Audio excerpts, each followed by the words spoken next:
कौन सा हम लोग जो है मतलब एयर कंडीशन में पैदा हुए हैं कि पसीना नहीं निकलेगा। खेत खलिहान के आदमी है, पसीना निकलेगा, इसमें क्या दिक्कत है, निकलने दीजिए पसीना। हम लोगों का जो भी है सब सामने है। कहते हैं प्रत्यक्षम किम प्रमाणम, प्रत्यक्ष को प्रमाण का कोई जरूरत नहीं होता है। तो हम लोग सब सामने है, जो बात है सो है, इसमें छुपाने करने की कोई बात है नहीं। तो कथनी और करनी में इनका जमीन आसमान का फर्क है। जैसे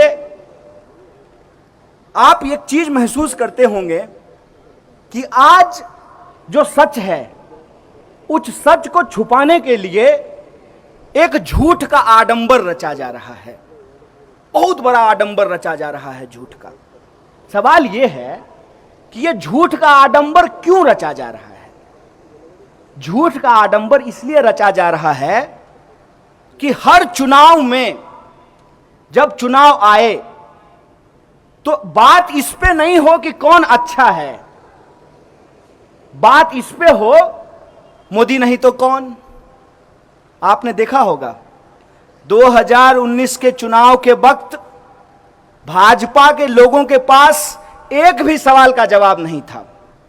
किसी भी पान की दुकान पे खड़ा होकर के आप उससे पूछते कि यार सब बात तो ठीक है, लेकिन ये बताओ किसी के खाते में 15 लाख रुपया नहीं आया, 2 करोड़ नौकरी नहीं पैदा हुई, किसानों की आमदनी दोगुनी नहीं हुई, महिलाओं पे अत्याचार नहीं रुका, महंगाई कम नहीं हुई, भ्रष्टाचार कम नहीं हुआ, तो क्या तुमको ये बात ठीक लगती है।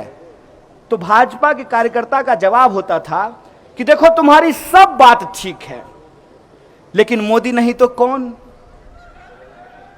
यही जवाब होता था ना। और अभी भी देश में क्या जवाब है, ठीक है सरकार कोई काम नहीं कर रही है, मोदी नहीं तो कौन, यही पूछा जाता है ना। ये अपने आप तैयार नहीं हुआ है, इसको तैयार करने के लिए पैसा खर्च किया गया है, इन्वेस्टमेंट हुआ है। और इन्वेस्टमेंट कैसे होता है ये मैं बताता हूं। सिनेमा आप लोग देखते होंगे, हैं? सपोज कीजिए कि मेरे बाप के पास बहुत पैसा हो और हमको शौक हो हीरो होने का, तो मेरा बाप क्या करेगा, मेरा बाप किसी डायरेक्टर को पकड़ेगा, है सुनो एगो कहानी लिखवा के लाओ, मेरा बेटा हीरो होगा। हैं? हमको तो आप देख ही रहे हैं 5 फुट 5 इंच, हैं? तो हीरो जैसा हाइट तो मेरा है नहीं, लेकिन हमको हीरो होना है, तो हम हीरो कैसे होंगे, तो हम 4 फुट 5 इंच का आदमी खोज करके लाएंगे, तब न उसके सामने हम लंबा दिखेंगे। इस बात को समझ रहे हैं कि नहीं। कोई भी आप हिंदी सिनेमा का गाना देखिएगा, हीरोइन जैसी हो उससे ज्यादा खोज करके महिला को लाया जाता है।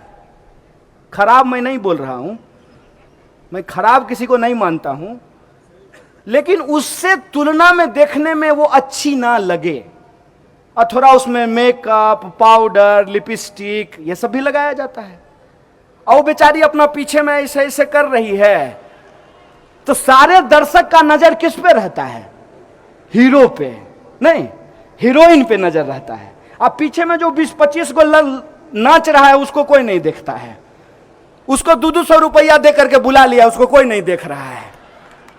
अब टीवी पे अगर दिन रात आपको मोदी मोदी चलेगा तो आपके दिमाग में क्या लगेगा, आपको लगेगा कि इसके अलावा तो हिंदुस्तान में कोई है ही नहीं, यही हीरो है, यही है मेरा जूता है जापानी।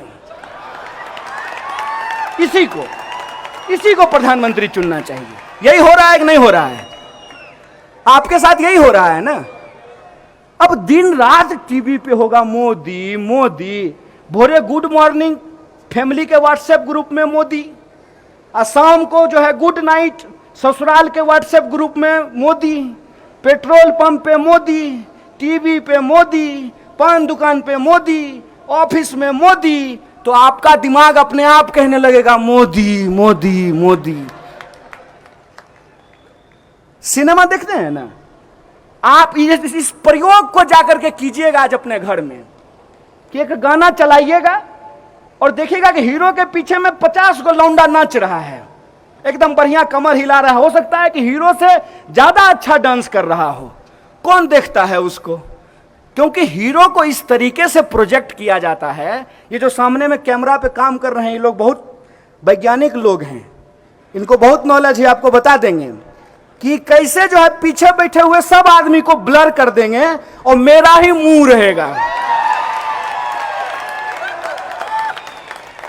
तो आपको अगर यह लग रहा है कि आप प्रधानमंत्री चुन रहे हैं, ऐसा बिल्कुल भी नहीं है। आपसे यह सवाल किया गया है, क्वेश्चन भी सेट है और आंसर भी सेट है। देश का प्रधानमंत्री कौन होना चाहिए? ए नरेंद्र मोदी, बी जो भाजपा का सबसे अच्छा नेता हो, सी जिसको आरएसएस बहुत प्यार करता हो, डी जो पूंजीपतियों का दुलारा हो, और ई उपरोक्त सभी। उपरोक्त सभी। तो आपके पास ऑप्शन ही एक है। और आप हमको बताइए कि ये हिंदुस्तान है, कश्मीर से लेकर के कन्याकुमारी तक जब आप चलेंगे ना, तो इतनी भाषाएं हैं जितना आपका उम्र नहीं होगा। कितना उम्र होगा ज्यादा से ज्यादा आपका? 30 साल 35 साल है? हजारों भाषाएं हैं हिंदुस्तान में, हजारों भाषाएं, हजारों संस्कृति हैं, हजारों बोलियां हैं और हजारों साल का इतिहास जिस देश के पास हो, उस देश में अगर यह कहा जाता है मोदी नहीं तो कौन, यह शर्म की बात है। इस बात को आप अपने दिमाग में डाल लीजिए। 135 करोड़ का देश है और इस देश में हमारे पास विकल्प नहीं है। विकल्प है, लेकिन हमको विकल्प देखने नहीं दिया जाता है। बार बार हमारे सामने एक ऐसा विकल्प रखा जाता है कि हम अपने आप उस विकल्प की तरफ चले जाएं जिस विकल्प की तरफ हमको भेजने का प्रयास किया जा रहा है। जैसे ठंडा मतलब, ठंडा मतलब कोका कोला, कोका कोला होता है ठंडा मतलब, है? नारियल पानी नहीं होता है, लस्सी, सत्तू, दही, ये सब ठंडा नहीं होता है, मिश्री, सब ठंडा होता है कि नहीं होता है? तो कोका कोला कैसे ठंडा मतलब हो गया? क्योंकि आपके दिमाग में डाल दिया गया। कॉलेज की दीवार पे ठंडा मतलब कोका कोला, आमिर खान बोला ठंडा मतलब कोका कोला, कैटरीना कैफ बोली ठंडा मतलब कोका कोला, सचिन तेंदुलकर बोला ठंडा मतलब कोका कोला, पूरा देश बोल रहा है ठंडा मतलब कोका कोला। ऐसे देश चलेगा? अब की बार भाजपा सरकार नहीं है साहब, अब की बार विज्ञापन की सरकार है। आप ये अपने दिमाग में डाल लीजिए, एडवर्टाइजमेंट की सरकार है। और ये एडवर्टाइजमेंट ऐसे नहीं होता है। कोई अगर आपका दोस्त हो तो उसको पूछिएगा कि अखबार में अगर हम अपना फोटो छपवाना चाहते हैं तो कितना माल लगेगा, बताना जरा, कितना पैसा लगेगा? 10 सेकेंड अगर टीवी पे आएंगे तो कितना पैसा लगेगा? विपक्ष कमजोर है, ये ऐसा सच नहीं है। 70 साल मान लीजिए कोई पार्टी राज किया हो, अचानक से वो कमजोर कैसे हो गया है? क्योंकि उसको जो मजबूत बनाने वाली शक्तियां थी ना, वो अपना पाला बदल लिया है। मेरी बात समझे? कि जो उसको मजबूत बनाने वाली शक्तियां थी, उसने कहा कि अब हम इस घोड़े पे दांव नहीं लगाएंगे, हमको नया घोड़ा चाहिए। तो अन्ना हजारे का आंदोलन हुआ। अब पूरा देश बोला अन्ना नहीं आंधी है, देश का दूसरा गांधी है। और कब अन्ना अन्ना होते होते मोदी मोदी होने लगा, देश को पता ही नहीं चला। हो गया मोदी मोदी, आ गए मोदी जी। और वादा क्या करके आए? सबका साथ सबका विकास। अल्ले दनादन जो है लोगों को कभी मांस के नाम पे, कभी मंदिर के नाम पे, कभी मस्जिद के नाम पे उनकी हत्याएं होनी शुरू हो गई। विकास तो गया तेल लेने के लिए, इकॉनमी नीचे चली गई है, लगातार कंपनियां बंद हो रही हैं। आज उत्तर प्रदेश की खबर है कि 25,000 होमगार्ड को नौकरियों से निकाल दिया गया है। इसीलिए मैं आप तमाम लोगों से यह आग्रह करने आया हूं कि देश खतरे में है, बचाइए इस देश को। हो सकता है कि आपके पास कोई चुनावी विकल्प नहीं हो, कोई अल्टरनेटिव इलेक्टोरल ऑप्शन नहीं हो, लेकिन यह देश हम सबका है, यह संस्कृति हमारी है, यह परंपरा हमारी है। इस देश में हजारों साल से सभी धर्म के लोग मिलजुल करके रहते आए हैं। ज्यादा दूर मत जाइए, अपने ही शहर को देखिए आप कि आपके शहर में मस्जिद है, मंदिर है, दरगाह